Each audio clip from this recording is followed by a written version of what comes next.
కాంగ్రెస్‌ని వాషౌట్ చేద్దామనే ప్రయత్నంలో బీజేపీకి లూప్ హోల్ ఇచ్చినటువంటి మాట వాస్తవమేనా కాదు. ప్రకాష్ ఇక్కడ గారు? ఏం జరిగిందంటే చాలా సార్లు మా మధ్య డిస్కషన్ గూడా అయింది.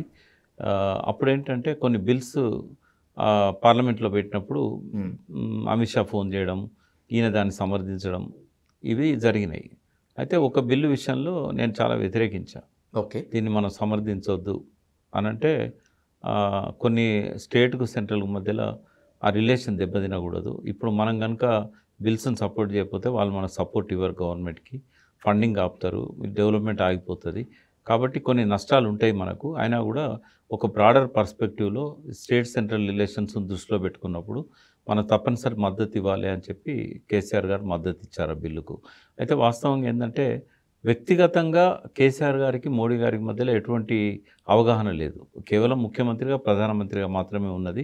మోడీని వ్యక్తిగతంగా ఆరాధించేవాడు కేసీఆర్. ఎందుకంటే ఆయన లోపల ఉన్న గుజరాత్ చీఫ్ మినిస్టర్ చేసిన 3 టర్ములు కావచ్చు, హ్మ్. తర్వాత ఆయనకున్న పట్టుదల కావచ్చు. అందుకే మిషన్ భగీరథకు ప్రత్యేకంగా ఆయన్ని ఆహ్వానించి దాన్ని ఆయన చేతులతో ఇనాగరేట్ చేయించాడు.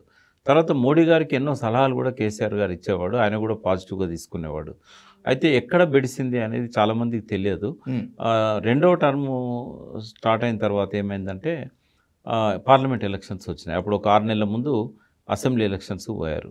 అది కూడా ఒక ప్రచారం ఉన్నది. మోడీ గారే ఈయనను ముందుకు ఎలక్షన్స్‌కి పొమ్మన్నారు. అవును సార్. ఎందుకంటే ఒక టెస్ట్ లాగా ఏం జరుగుద్దో చూద్దాం అన్నట్టుగా. అయితే అది ఏమైనా కానీ ఆయన ముందుకు పోయిండు. తర్వాత బీజేపీ నాయకత్వంతోని ఆయనకు బెడవడానికి ప్రధాన కారణం ఏందంటే పార్లమెంట్‌లో 4 సీట్లు ఏకపక్షంగా బీజేపీకి వచ్చాయి. సరే. వాళ్ళు ఊహించలేదు అది. హ్మ్. ఎప్పుడైతే వచ్చినాయో మనం బలపడుతున్నాం. కాబట్టి ఇంకా కేసీఆర్ అక్కర్లేదు. ఫస్ట్ టర్మ్‌లో ఏమైంది?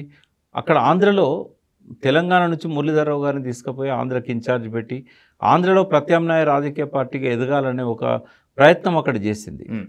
చేసి చంద్రబాబు నాయుడుతో బెడిసిన తర్వాత ఆ ప్రయత్నాన్ని అక్కడ విరమించుకున్నది. బట్ ఇక్కడికొచ్చి ఏందంటే ఇక్కడ మనం ఏం చేయలేము. కేసీఆర్ బలంగా ఉన్నాడు ఇక్కడ. అన్ని పార్టీలు ఇక్కడ లేకుండా పోతున్నాయి.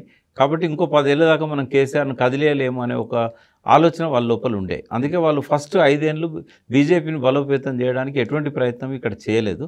కేసీఆర్ గారు అన్ని వేళలా వాళ్ళకి సహకరించారు. కానీ తర్వాత ఏమైంది 4 సీట్లు వచ్చిన తర్వాత వాళ్ళకు ఒక నమ్మకం కలిగింది. మనం కొద్దిగా కష్టపడితే తెలంగాణలో బలపడతాం. అయితే తెలంగాణలో బలపడతామనే నమ్మకం రావడానికి కారణం ఏంటి అంటే ఓన్లీ ఎలక్షన్సే కాదు. ఇది గతంలో రజాకార్ల దుర్మార్గాలను అనుభవించిన నేల. హ్మ్. హైదరాబాద్ స్వాతంత్ర వేడుకలు జరపాలని చెప్పి చాలా కాలం నుంచి బీజేపీ డిమాండ్ చేస్తున్నది. కేసీఆర్ దానికి ఒప్పుకోలేదు. ఇవన్నిటిని దృష్టిలో పెట్టుకొని ఇక్కడ ముస్లిమ్స్ కూడా కన్సిడరబుల్ సైజులో ఉన్నారు. కాబట్టి ఖచ్చితంగా మనము ముస్లిం వ్యతిరేకతను రెచ్చగొట్టినట్టయితే ఈ తెలంగాణ స్వాతంత్ర దినాన్ని కనుక విముక్తి దినాన్ని మనం డిక్లేర్ చేసినట్టయితే మనం బలపడతాం అని ఇదంతా కూడా ఒక 4-5 ఇయర్స్లో ప్లాన్ చేసి వాళ్ళు సెప్టెంబర్ 17ను రాష్ట్ర ప్రభుత్వానికి సంబంధం లేకుండా ఏకపక్షంగా తెలంగాణ విముక్తి దినంగా వాళ్ళు జరుపుకుంటున్నారు. హ్మ్. పరేడ్ గ్రౌండ్లో వాళ్ళు ప్రధానమంత్రి అమిత్ షాలు వచ్చినా కూడా కేసీఆర్ గారు పోలేదు దానికి. అంటే ఈ రకమైన ఆలోచనలు రావడానికి కారణం ఏంటంటే ఇక్కడ ముస్లిమ్స్ ఎక్కువగా ఉండడం ఇవన్నీ కూడా జరిగినాయి. దానివల్ల కొంత వాళ్ళు ముందుకొచ్చి కేసీఆర్తో ఏకపక్షంగా వాళ్ళు కటాఫ్ చేశారు రిలేషన్షిప్. ఓకే. ఆయన చేసింది కాదు. ఆయన ఎందుకు పోలేదు మోడీ గారు వచ్చినప్పుడు ఎయిర్పోర్ట్‌కు ఇట్లాంటి వాటికంటే ఆయన ఎన్నిసార్లు ఢిల్లీ పోయి అపాయింట్మెంట్ అడిగినా మోడీ గారు ఇవ్వలేదు. హ్మ్. దానివల్ల ఇక వాళ్ళంతట వాళ్ళు తనని ఇది చేస్తున్నారు కాబట్టి తను కూడా అఫెన్సివ్‌గా పోవాలనుకున్నాడు. అనుకొని ఎవరు వచ్చినా కూడా మినిస్టర్‌ని పంపేవాడు తప్ప ఆయన పోకపోయేది. ఇది ఎక్కడ పీక్ స్టేజ్‌కి తారస్థాయికి పోయిందంటే మొన్న ఈ మధ్య ఆయన ఇంటర్వ్యూలో కూడా చెప్పాడు. బిఎల్ సంతోష్‌ని అరెస్ట్ చేయడానికి భారతీయ జనతా పార్టీ కేంద్ర కార్యాలయానికి పోలీసులను పంపించాడు రాష్ట్రం నుంచి. హ్మ్. ఇది కేసీఆర్ గారి జీవితంలో చేసిన పెద్ద బ్లండర్.